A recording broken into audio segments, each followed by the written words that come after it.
Of course you guys have heard of Eli face. Then you've heard of Daniel Jones face. And then at last there is Howie Roseman, Howie Vision, poker face. What is my man thinking?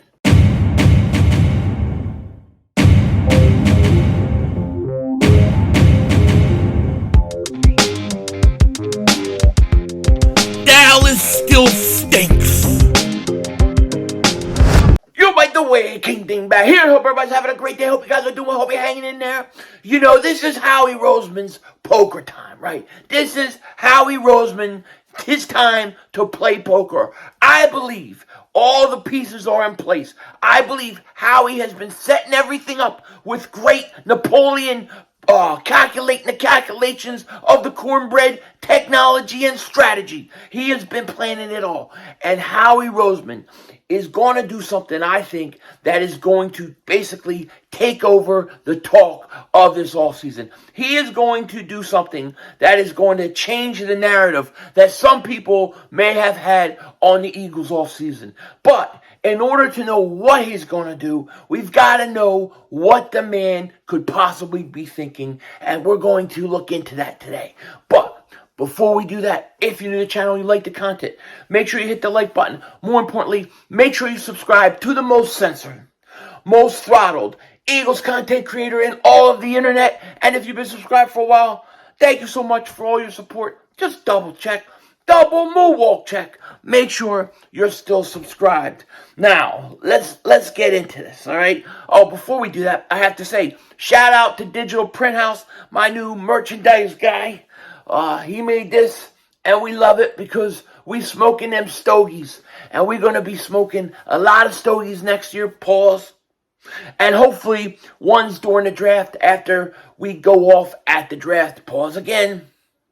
And it should be very interesting. So let's talk about this, because there's a lot of things that I want to say. You know, it's just unbelievable time right now in the offseason. A lot of speculation, a lot of chatter, a lot of argument, a lot of disagreeing amongst Eagle fans, and that's all right. This is the time of year that we're supposed to debate and tell people, you know, love the same team as us, that we think they're crazy and they're wrong and they don't know what the hell they're talking about.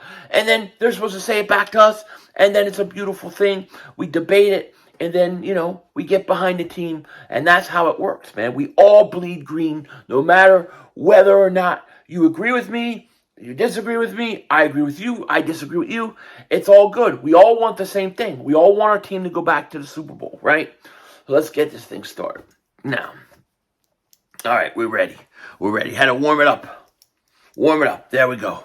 All right, so as you guys know, you have the player meeting, the owners' meetings going on. And Howie Roseman is there, and he was being interviewed. And I talked yesterday about what he said about Jalen Hurts and getting his contract done. He also had some other interesting comments. And to me, I try to look at these comments and try to gauge what this man may be thinking. And we're going to go over a couple of them, because what I realized after reading them, I can't come up with nothing. Who knows what this guy's thinking? He's got his poker face on. You know what I mean? Howie ain't playing. Howie Roseman, poker face. Howie Vision. All right? Look at that face. That's the face of, I don't care what you think you have. I don't care what you're holding or what you think you're going to do. We're about to run right through you because I'm going to win. I'm all in. That's what that face looks like to me. All right? So, you know, one of the questions Howie was asked was, he was asked about C.J. Gardner-Johnson and what happened with that. This is what he said. Zach Berman wrote, Howie Roseman on the Gardner-Johnson negotiations. At some point, you run out of resources. And so we were very clear that at some point we were going to have to go in a different direction. And those first couple of days we tried, and then we pivoted. And we all know when they pivoted. The moment that they said, you know what? We may be able to work this out with Darius Slay. Hold on, not so fast. We're not ready to cut him. You know what I mean? The they couldn't pay him what he wanted, and he wasn't budging. That's how I take what he's saying, okay? And so at some point you have to go on and do what's best for the team. They had Howie Roseman, listen, the Eagles did the right thing with C.J. Gardner-Johnson. Sure, would I have loved to have him back at the time? Yeah. But once he goes and once he's with Detroit, you're a Detroit Lion now. You're not a Philadelphia Eagle. And I'm sorry, I'm an older guy. I watched Reggie White go. I cried my eyes out when I was little. I saw Seth Joyner go, Clyde Simmons go, Randall Cunningham. I saw these guys go, Brian Dawkins. I'm jaded. I'm jaded. If you don't want to play for us, you don't want to be with the Eagles, then see ya. See ya. I just can't get that attached anymore. I really can't. Look, I thought Carson Wentz was going to be the greatest quarterback after that MVP season. Blah, blah, blah, blah. Carson, he gets cut. Boom. You're not an Eagle.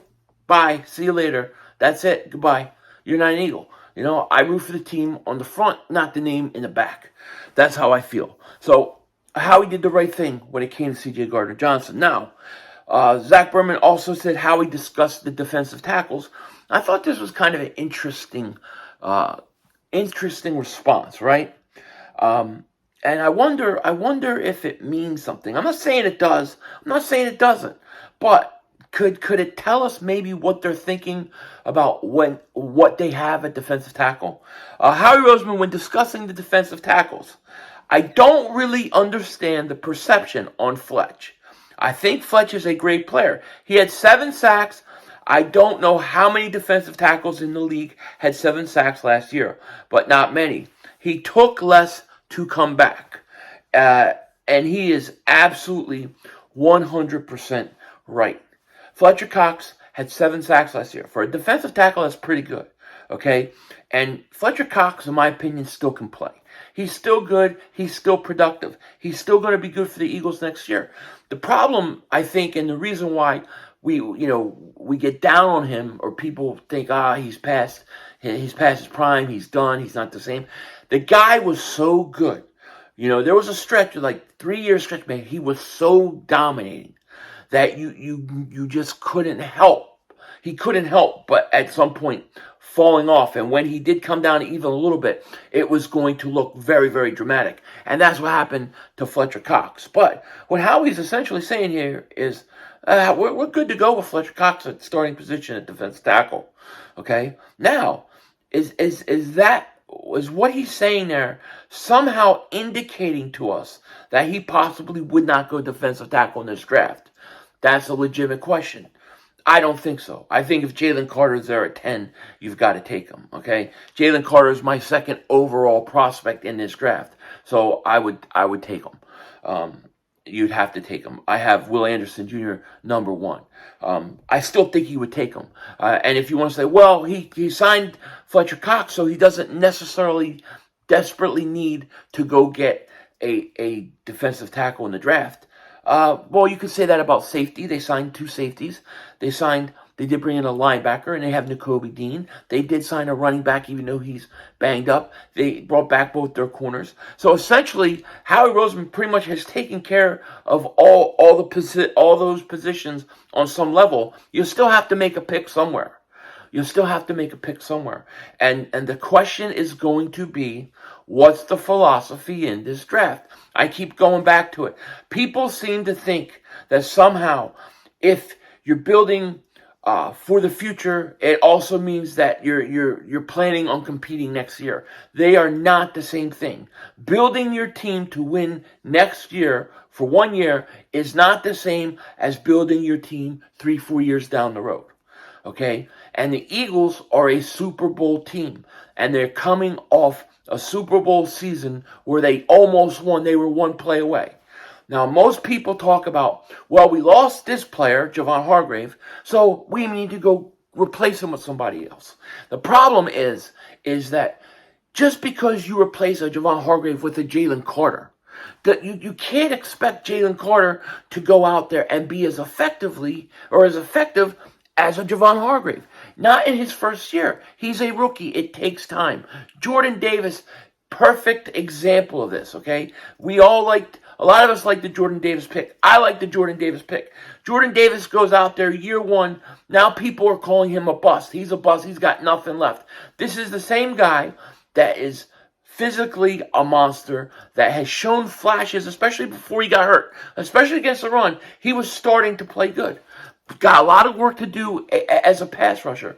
There's no question about it. But people can take players in 1 year and say that they're a total bust. And really, you should look at the rookie year as a starting point. A rookie year is a starting point for where they have to go. All right, this is where you are. Now you got to get there. So to me, I don't look at a guy's rookie year and say, oh, he stinks, he's a bust, it's never going to be the same. Maybe if it was like, the Umbrella Man, you kind of already knew. But like Jordan Davis, to me, that's just his starting point. We found out where he was and his starting point. Now we're going to find out what he's worth, because he's got to get better. He's got to get himself conditioned. He's got to do everything to become better. We're going to find out what this guy's about. Okay? But it's not going to happen year one. The chances that you go out and you draft, let's say the Eagles in the first, with their 2 first-round picks, draft 2 defensive players. The chances that 2 of those defensive players come in, start right away, and are very, very, very impactful, like you don't miss a beat, losing Javon Hargrave type of impact, is really not likely. Okay? So when you draft those defensive players, you're really drafting not for next year. You're drafting for 3-4 years down the road, 2-3 years down the road. Okay? They need time to develop, just like Jordan Davis is developing now. So it takes time. All right? Then, when you do have a player, and there's always a few players that will be impactful. I think Jalen Carter will be an impactful player. I think he would come in and start right away. I don't think he would put Javon Hargrave numbers up, not year one. But he can be impactful. I think Will Anderson Jr. could be impactful.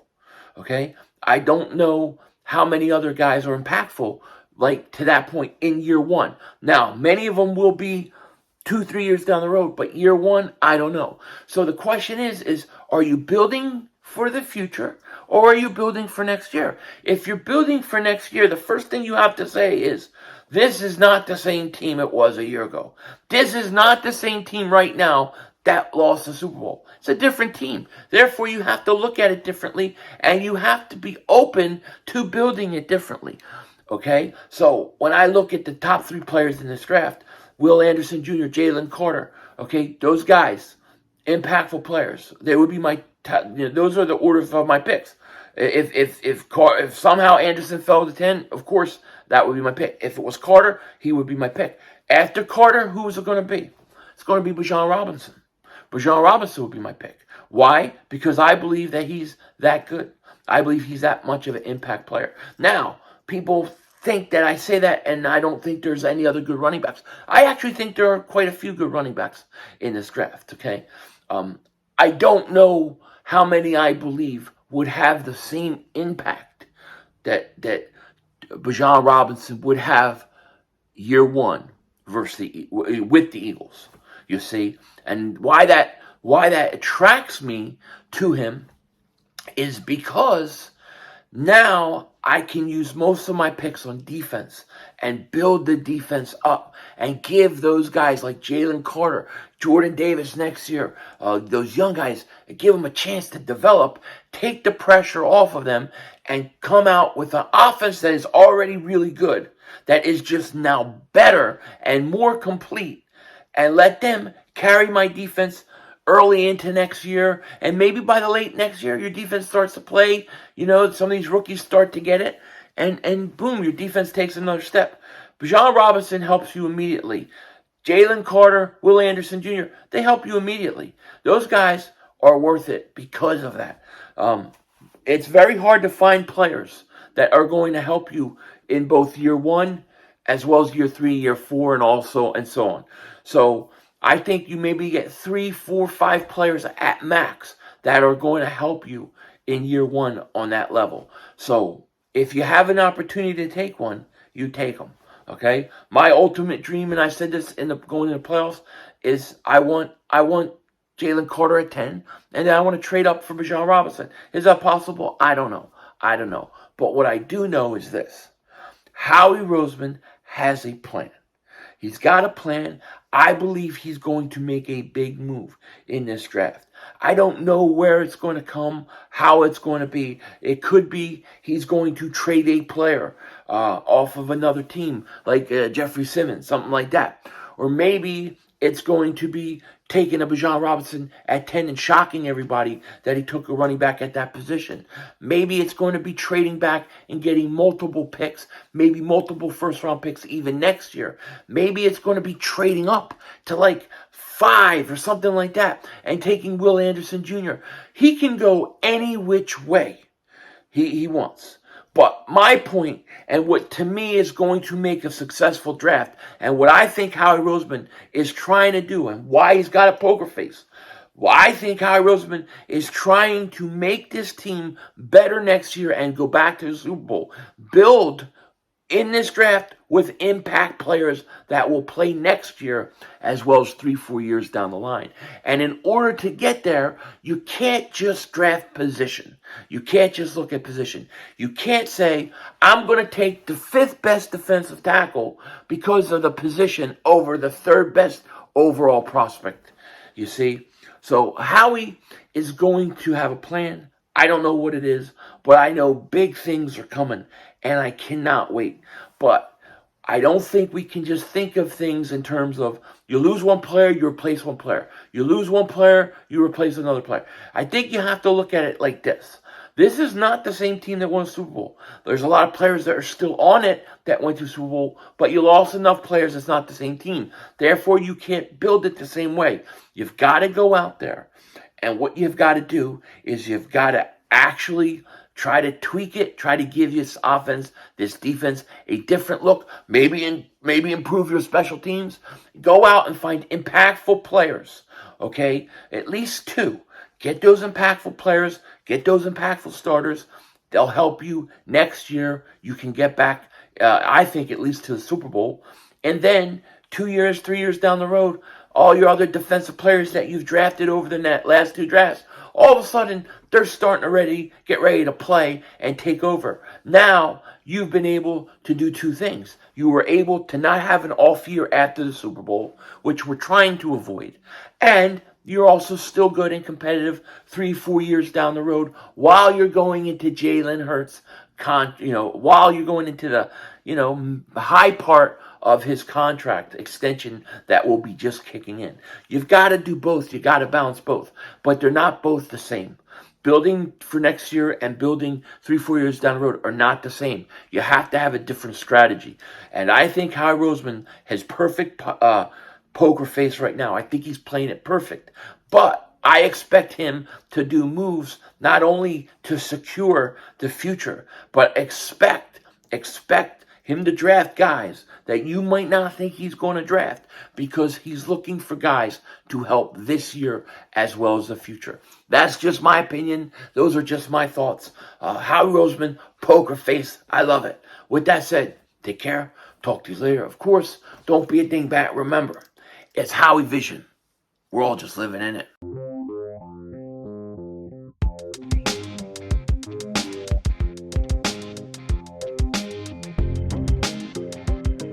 Here's my question to you guys. If you were to trade back, let's say, at least from 10 to 15, right? You're going to go to at least 15. Do you have to get a first-round pick for the following year in that? Is there a way that you would trade that without getting a first-round pick next year? Or is getting that 15th pick and then a first-round pick the following year a must? Because to me, if I go anywhere past 14, I want a first-round pick included in it. What do you guys think? Let me know. Denzel Washington out.